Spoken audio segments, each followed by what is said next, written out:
unë të garantoj të pak sa di unë, Basha dhe Rama nuk kanë asnjë komunikim. Madje Basha po i kthehet në bezdisje Ramës me përsëritjen ku i ke shokët 77 bën 318.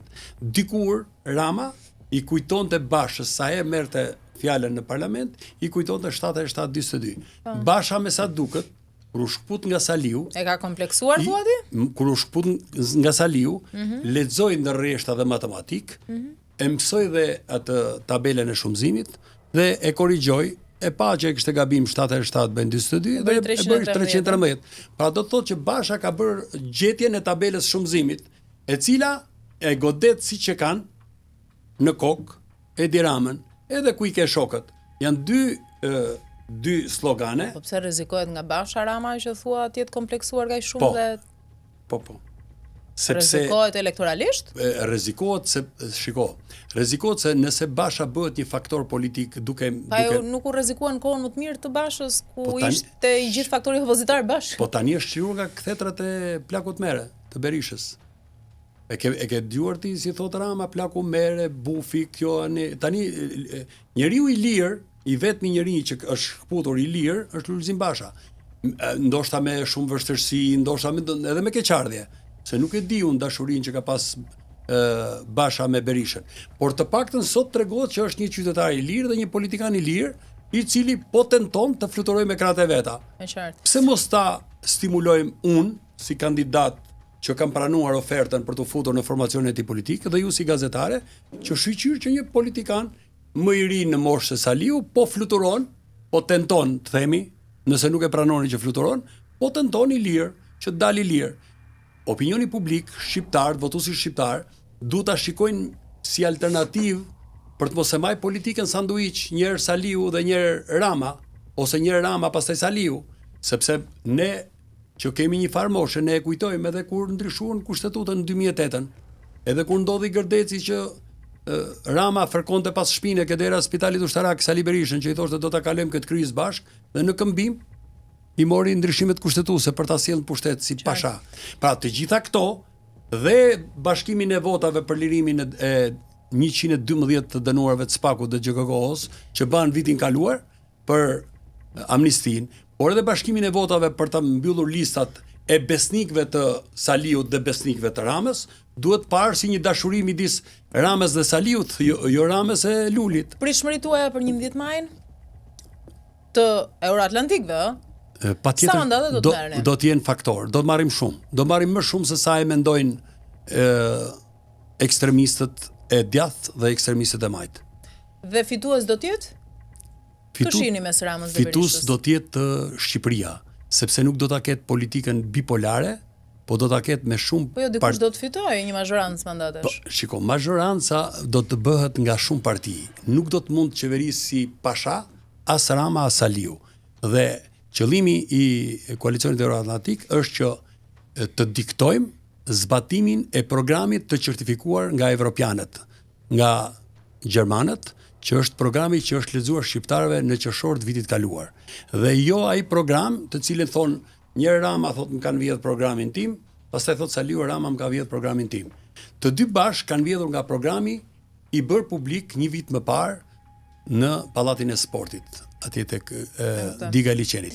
Në këtë këndvështrim unë them se do të fitojë Shqipëria për faktin se nuk do të ketë një parti politike qeverisë vetme për të instaluar regjimin në Shqipëri.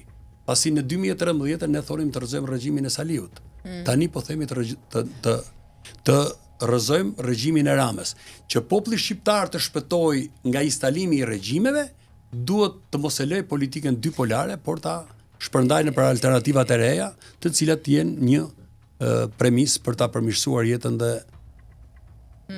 Tani ikim prap nga kandidati, shkojmë sërish si tek pjesa e parë. Të garantoj, do jem mirë, se këtu nuk të pyet, do jem deputet. Me qëra fjala për në rang personal, kam bindje absolute se do jem deputet. Dhe do të votojnë të majtët dhe djatët. Shumë vota. Do më teprojnë sa vota për të hyrë në parlament. Je i sigurt për mandatin? Absolutisht po. Kam një besim absolut tek njerëzit e ndershëm, të cilët nuk kanë përfituar asgjë dhe më e keqja, më e keqja e të këqijave është se në parlamentin e Shqipërisë ka njerëz që i kanë rrjepur, edhe ata minatorët atje në Bulqisë, por që nuk kanë thënë asnjë fjalë për statusin e minatorëve në parlamentin e Shqipërisë. Kurse unë me zërin e një ish drejtori policie ju kam dalë në mbrojtje të minatorëve. E kuptoj. Pavarësisht se çfarë ka abuzuar politika.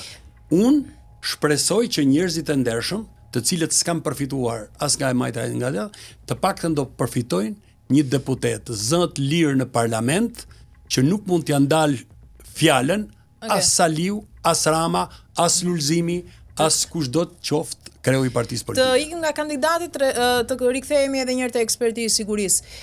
Si e parashikoni këtë fushat, këto zgjedhje janë shumë të rëndësishme në aspektin e sigurisë, e kam pyetjen.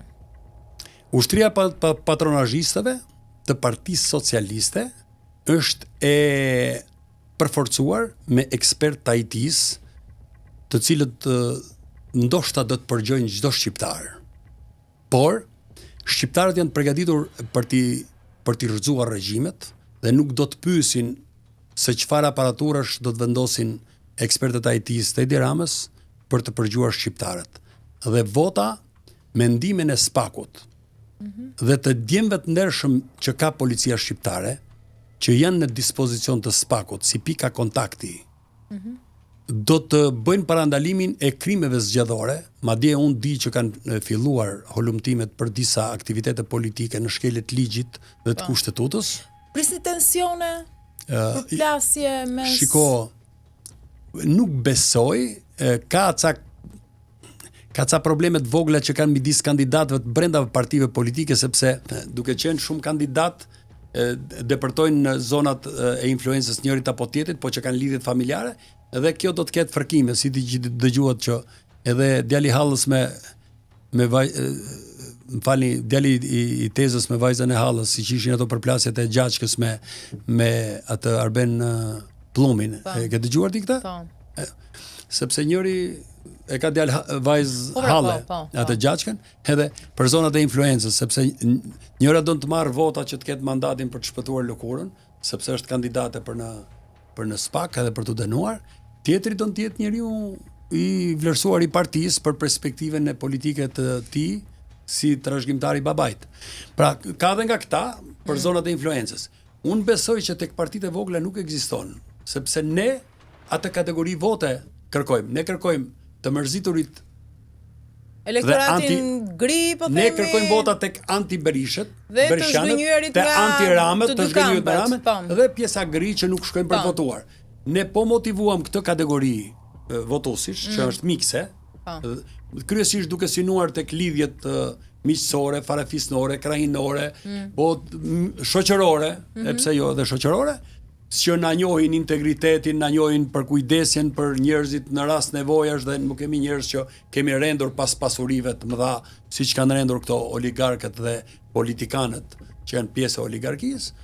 Them që do kemi tregues pozitiv. Unë personalisht kam shumë besim tek populli dhe tek kjo kategori votuesish. Suksese. Por sot do të tregoj një sekret shumë madh.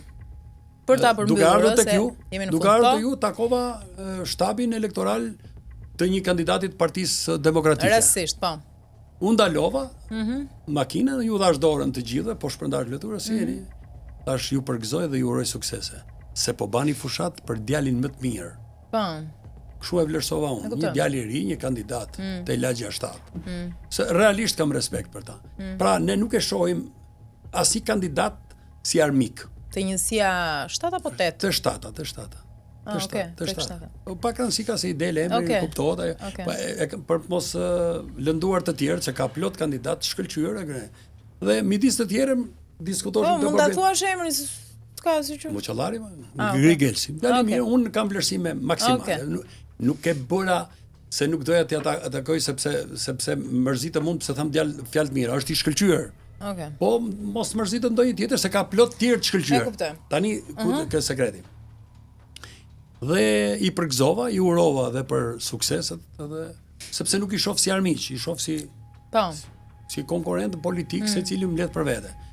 Por unë nuk mund t'i them që ti mbledh votat e mia.